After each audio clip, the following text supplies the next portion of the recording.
आकाशवाणी.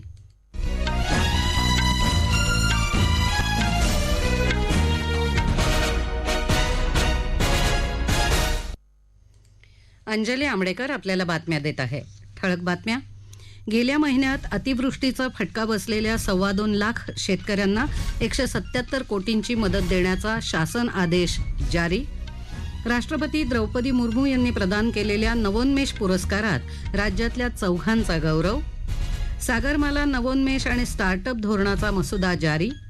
आणि चित्रपट महोत्सवाच्या चित्रपट बाजार विभागासाठी या गोष्टीला नाव नाही, टेरिटरी आणि मदार या चित्रपटांची निवड.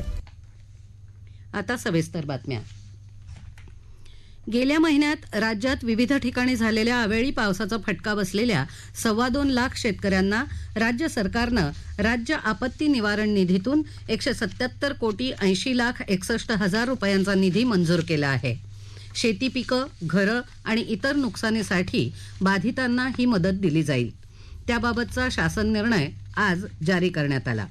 2 हेक्टरपर्यंतच्या नुकसान भरपाईच्या अटीनुसार 1,13,000 हेक्टरहून अधिक क्षेत्र या अवकाळी पावसानं बाधित झालं होतं.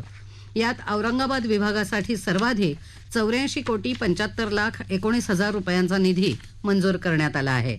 गेल्या आठवड्यापासून सुरू असलेल्या अवकाळी पावसामुळे झालेल्या नुकसानाची मुख्यमंत्री एकनाथ शिंदे यांनी नाशिकमध्ये पाहणी केली. या नुकसानीचे तातडीने पंचनामे करून अहवाल तत्काळ शासनाला सादर करण्याच्या सूचना त्यांनी संबंधित अधिकाऱ्यांना दिल्या. सरकार शेतकऱ्यांच्या पाठीशी असून मंत्रिमंडळात मदतीबाबत लवकरच निर्णय घेण्यात येईल अशी ग्वाही त्यांनी यावेळी दिली. अकोला जिल्ह्यात वादळी वाऱ्यासह झालेल्या अवकाळी पावसामुळे बाळापूर तालुक्यात पारस इथं बाबूजी महाराज मंदिरातल्या पत्र्याच्या छपरावर झाड कोसळून 7 जणांचा मृत्यू झाला. या दुर्घटनेबद्दल मुख्यमंत्री एकनाथ शिंदे, उपमुख्यमंत्री देवेंद्र फडणवीस यांनी दुःख व्यक्त केलं आहे. मृतांच्या नातेवाईकांना सरकारनं आर्थिक मदत जाहीर केली असून सर्व जखमींवर शासकीय खर्चानं व्यवस्थित उपचार करण्याचे निर्देश दिले असल्याची माहिती गिरीश महाजन यांनी दिली. एनडीआरएफचे निकष आहेत त्याप्रमाणे आपण सगळ्यांना मदत करतोय आणि जखमी आहेत त्यांना सगळं ट्रीटमेंट जी आहे ती सगळी शासनाच्या खर्चाने त्या ठिकाणी दिली जाईल. फार कोणी फ्रॅक्चर असेल, कोणी गंभीर स्वरूपाचा त्याला त्रास असेल, पुढे भविष्यातही असेल तर त्या संदर्भातही निकष आहेत त्याप्रमाणे त्याला मदत केली जाईल. परंतु जे मृत पावलेले आहेत त्यांना प्रत्येकी 5 लाख रुपये देण्याचं शासनाने या ठिकाणी घोषित केलेलं आहे. राष्ट्रपती द्रौपदी मुर्मू यांनी आज 11व्या द्वैवार्षिक national grassroot innovation and outstanding traditional knowledge नवोन्मेष पुरस्कारांचं वितरण केलं. नॅशनल इनोव्हेशन फाउंडेशन मार्फत हे पुरस्कार दिले जातात. नवोन्मेषाच्या संदर्भातल्या एका महोत्सवाचं उद्घाटनही त्यांनी केलं. देशातल्या तळागाळात राहणाऱ्या नागरिकांना विज्ञान आणि तंत्रज्ञानात मोठं योगदान देण्याची संधी असल्याचं त्या यावेळी म्हणाल्या. लहान मुलांना प्रश्न विचारण्यापासून रोखू नये असं आवाहनही त्यांनी केलं. राज्यातल्या रवी गणपत चोपडे यांना 6 ॲक्सिसच्या गोल्डन एम्बॉसिंग मशीनसाठी, इंद्रजित खस यांना ट्री रूट पुलरसाठी तर सचिन कारेकर यांना SK4 या सुधारित उच्च उत्पन्न देणारी हळद वाणासाठी राष्ट्रस्तरीय पुरस्कारानं गौरवण्यात आलं. याशिवाय सुनील शिंदे यांना रेशीम किड्यांचे प्रजनन नेट फोल्डिंग मशीनसाठी राज्यस्तरीय पुरस्कारानं गौरवण्यात आलं.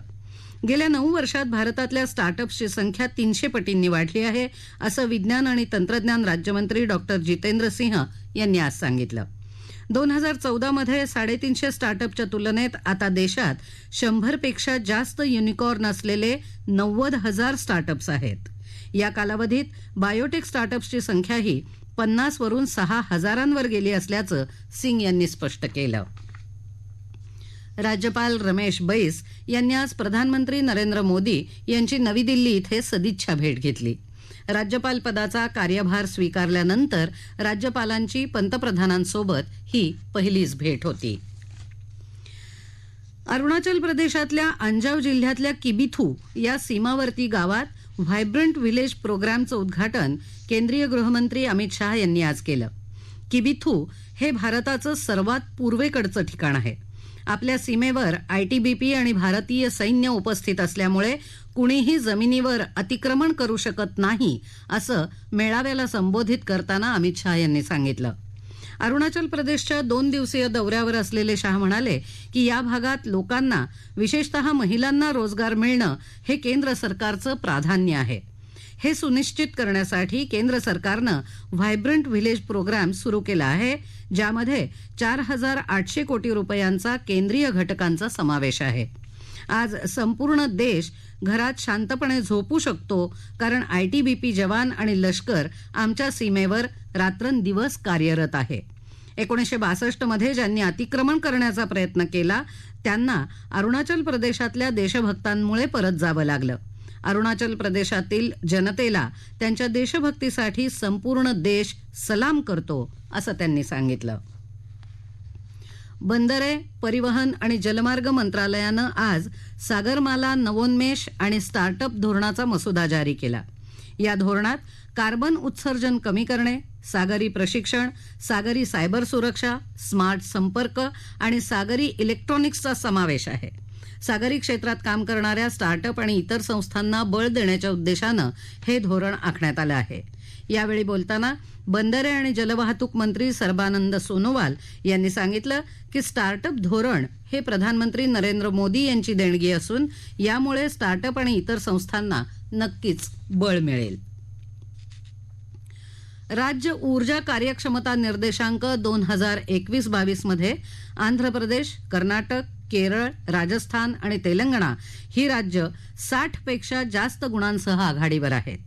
केंद्रीय ऊर्जा मंत्री R.K. सिंग यांनी आज नवी दिल्लीत राज्य ऊर्जा कार्यक्षमता निर्देशांकाचा अहवाल प्रसिद्ध केला. आसाम, हरियाणा, महाराष्ट्र आणि पंजाब ही 4 राज्य 50 आणि 60च्या दरम्यान गुणांसह अचिव्हर श्रेणीमध्ये आहेत. कर्नाटक, आंध्र प्रदेश, आसाम आणि चंदीगड ही राज्य आपापल्या राज्यांच्या गटांमध्ये अव्वल कामगिरी करणारे राज्य आहेत. या अहवालानुसार तेलंगणा आणि आंध्र प्रदेशनं गेल्या निर्देशांकानंतर सर्वाधिक सुधारणा दर्शवली आहे. ऊर्जा संक्रमणासह शाश्वत विकास सुनिश्चित करण्यावर भर दिला आहे, कारण देश कमी कार्बन अर्थव्यवस्थेकडे जातो, त्यामुळे कोणीही मागे राहणार नाही, असं या प्रसंगी बोलताना सिंग यांनी सांगितलं. देशाच्या हवामान वचनबद्धतेमध्ये प्रभावीपणे योगदान देण्यासाठी राज्यांच्या ऊर्जा कार्यक्षमतेच्या प्रगतीचा आणि परिणामांचा नियतकालिक मागोवा घेणं आवश्यक आहे, असंही त्यांनी सांगितलं. सर्व समाज माध्यमांवर महिला आणि मुलांसाठी डिजिटल सुरक्षेवर विशेष लक्ष देणं गरजेचं असल्याचं मत केंद्रीय महिला आणि बालविकास मंत्री स्मृती इराणी यांनी व्यक्त केलं आहे. त्या आज नवी दिल्ली इथं मेटा इंडियातर्फे आयोजित डिजिटल सुरक्षा या विषयावर आयोजित कार्यक्रमात बोलत होत्या. सध्याच्या डिजिटल युगात महिला आणि मुलांची डिजिटल सुरक्षा ही काळाची गरज असल्याचं प्रतिपादन इराणी यांनी केलं. समाज माध्यमांवर अनेक बनावट खाती निर्माण केली जातात, अशी बनावट खाती शोधणारी यंत्रणा असायला हवी, अशी मागणी त्यांनी केली. भारतीय हवाई दल आणि अमेरिकी हवाई दल यांच्यातील 11 दिवसांच्या कोप इंडिया 23 या हवाई सराव कसरतींना आज पानगड आणि आग्रा हवाई तळांवर सुरुवात झाली. दोन्ही देशांच्या दलातील सलोखा आणि सहकार्य वाढवणं आणि उत्तम कवायती करणं हा यामागील उद्देश आहे. यामध्ये C-130J, C-17, MC-130J ही विमानं सहभागी झाली आहेत. या राष्ट्रीय बातम्या आकाशवाणीच्या मुंबई केंद्रावरून देत आहोत. यंदाच्या कान्स चित्रपट महोत्सवाच्या चित्रपट बाजार विभागासाठी संदीप सावंत दिग्दर्शित या गोष्टीला नाव नाही, सचिन मुल्लेमवार दिग्दर्शित टेरिटरी आणि मंगेश बदर दिग्दर्शित मदार या चित्रपटांची निवड झाल्याचं सांस्कृतिक कार्यमंत्री सुधीर मुनगंटीवार यांनी जाहीर केलं आहे. यासाठी एकूण 34 मराठी चित्रपटांचं परीक्षण करण्यात आलं होतं. या 3 चित्रपटात काही तांत्रिक समस्या आल्यास टाइम प्लस प्रोडक्शनचा गाव आणि परफेक्ट ग्रुप निर्मित गिरकी हे चित्रपट पाठवण्यात येतील. दर महिन्याच्या शेवटच्या रविवारी श्रोते ज्याची आतुरतेनं वाट पाहतात तो प्रधानमंत्री नरेंद्र मोदी यांचा सर्वांशी संवाद मन की बात आता शतकपूर्ती करणार आहे. त्यानिमित्त आपण दररोज मन की बात मधले अंश ऐकत आहोत. आज आपण ऐकणार आहोत पर्जन्य जलसंवर्धनाविषयी 30 जून 2019 रोजीच्या मन की बात मध्ये केलेलं आवाहन. पानी की कमी से देश के कई हिस्से हर साल प्रभावित होते हैं. आपको आश्चर्य होगा कि साल भर में वर्षा से जो पानी प्राप्त होता है उसका केवल 8% हमारे देश में बचाया जाता है. सिर्फ 8%. अब समय आ गया है इस समस्या का समाधान निकाला जाए. मुझे विश्वास है हम दूसरी और समस्याओं की तरह ही जन भागीदारी से, जनशक्ति से 130 करोड़ देशवासियों के सामर्थ्य, सहयोग और संकल्प से इस संकट का भी समाधान कर लेंगे.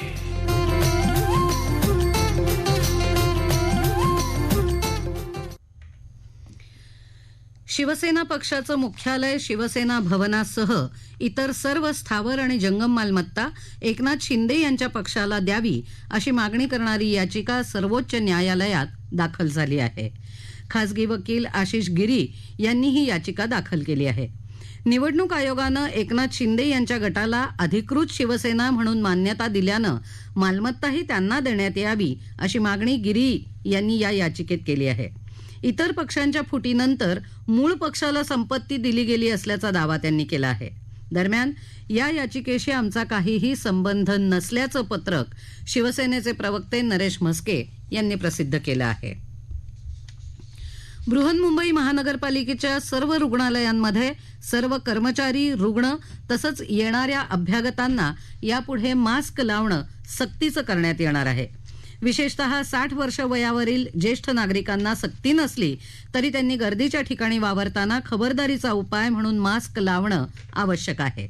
कोविडच्या वाढत्या रुग्णसंख्येच्या पार्श्वभूमीवर मुंबईतील आरोग्य व्यवस्थेच्या पूर्वतयारीचा आढावा घेण्यासाठी बृहन्मुंबई महानगरपालिका आयुक्त तथा प्रशासक इक्बाल सिंह चहल यांनी आज तातडीची बैठक घेतली. वैद्यकीय अंदाजानुसार येत्या मे महिन्यामध्ये कोविड संसर्गाच्या रुग्णांची संख्या वाढण्याचा अंदाज आहे. त्यामुळे मुंबईतील महानगरपालिकेच्या सोबतच खासगी रुग्णालयांच्या ठिकाणीही रुग्णशय्या सज्ज ठेवणं आवश्यक आहे असं सांगून आयुक्तांनी विविध सूचना केल्या आहेत.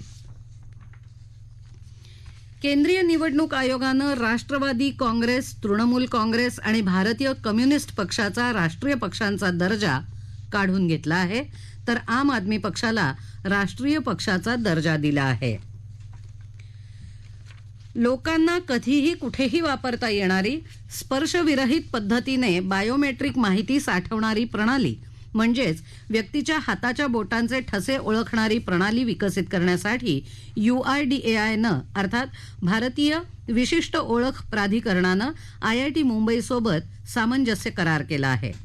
स्पर्शविरहित ठसे ओळखणारी प्रणाली एकदा विकसित आणि कार्यान्वित झाल्यानंतर चेहऱ्यावरून ओळख पटवण्याप्रमाणेच असाल तिथून ठसे प्रमाणीकरणाला अनुमती देता येऊ शकेल. नवीन प्रणाली एकाच वेळी अनेक ठसे ओळखू शकेल आणि प्रमाणीकरण यशस्वी होण्यास मदत करेल अशी अपेक्षा आहे. नवीन प्रणाली एकदा अस्तित्वात आल्यावर आधार परिसंस्थेत उपलब्ध असलेल्या सध्याच्या सुविधांमध्ये भर पडणार आहे. उत्तर प्रदेशात शहरी स्थानिक स्वराज्य संस्थांच्या निवडणुकांचा कार्यक्रम राज्य निवडणूक आयोगानं जाहीर केला आहे. 760 स्थानिक स्वराज्य संस्थांच्या निवडणुका 2 टप्प्यात येत्या 4 मे आणि 11 मे रोजी होणार आहेत. मतमोजणी 13 मे रोजी होईल. महानगरपालिकांचे निवडणूक अधिकारी उद्या निवडणुकीची अधिसूचना जारी करतील. निवडणूक आचारसंहिता तात्काळ लागू झाली असल्याचं राज्य निवडणूक आयुक्त मनोज कुमार यांनी या निवडणुका जाहीर केल्यावर सांगितलं. या निवडणुका या वर्षाच्या प्रारंभीच होणार होत्या, मात्र ओबीसी कोट्याबाबत तिहेरी चाचणीची पूर्तता केली नसल्याचं सांगत या निवडणुकांसाठी राज्य सरकारनं जारी केलेली आरक्षण सूची अलाहाबाद उच्च न्यायालयानं रद्द केली होती. शेवटी ठळक बातम्या पुन्हा एकदा. गेल्या महिन्यात अतिवृष्टीचा फटका बसलेल्या 2.25 लाख शेतकऱ्यांना 177 कोटींची मदत देण्याचा शासन आदेश जारी. राष्ट्रपती द्रौपदी मुर्मू यांनी प्रदान केलेल्या नवोन्मेष पुरस्कारात राज्यातल्या 4 गौरव. सागरमाला नवोन्मेष आणि स्टार्टअप धोरणाचा मसुदा जारी. राष्ट्रवादी काँग्रेस, तृणमूल काँग्रेस आणि भाकपनं गमावला राष्ट्रीय पक्षाचा दर्जा.